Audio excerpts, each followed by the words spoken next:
The original Rayman from 1995. Wait, you're telling me this shit was 29 years ago? What the fuck? This was the first video game I ever played in my life, at just 3 years old on my PS1. And boy was this shit an introduction. This, to this very day, in the 16 years I've been playing video games, is hands down the hardest motherfucking game I have ever played in my life. It's so hard, in fact, that the first time I beat it was in 2015. Now count that up, that's a lot of years between the release of the game and the first time I beat it. And I've been playing it a lot, trust me. It was so difficult that my PS2 died a week after I beat the game. This thing killed my PS2, I am certain of it. It's so funny too, like how this game at first seems like a basic kind of chill platformer, but once you get into the level by the name of Bandland, prepare to get your ass kicked. With that said, I love this game and I play it at least once a year, even though it can be frustrating at times. And if you're playing this game right now and you're stuck on Bandland,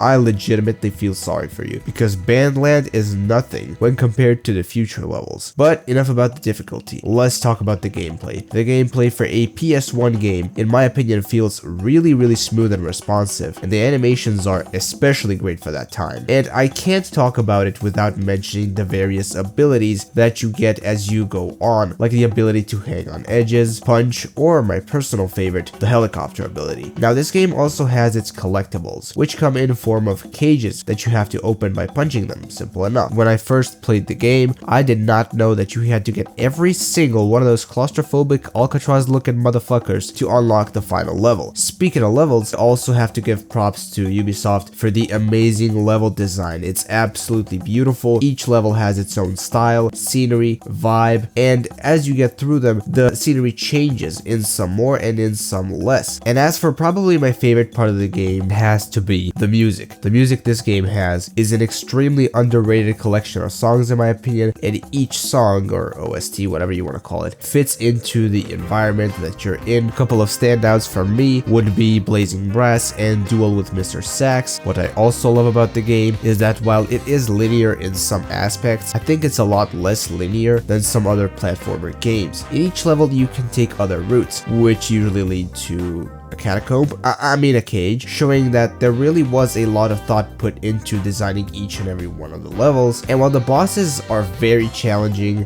which is a common complaint that people have with this game, the before mentioned level design completely makes up for that, because the levels are just pure fun aside from a few of those tricky jumps. Speaking of which, this game sometimes makes you go back to previous levels, because some cages are either completely impossible to access or utterly frustrating to get to without certain abilities that you have to get later in the game. And by the way, am I the only one who thinks this guy looks like the old Pringles logo? And with that said, that is pretty much it. What do you guys think about this game? Have you played it? Have you not played it? Did you grow up playing it just like I did? Leave your thoughts, opinions, and everything else in the comments down below. I will read every single one of those. And until the next video or stream, thank you so much for watching. Leave a like on the video and subscribe to the YouTube channel if you are new. And bye-bye.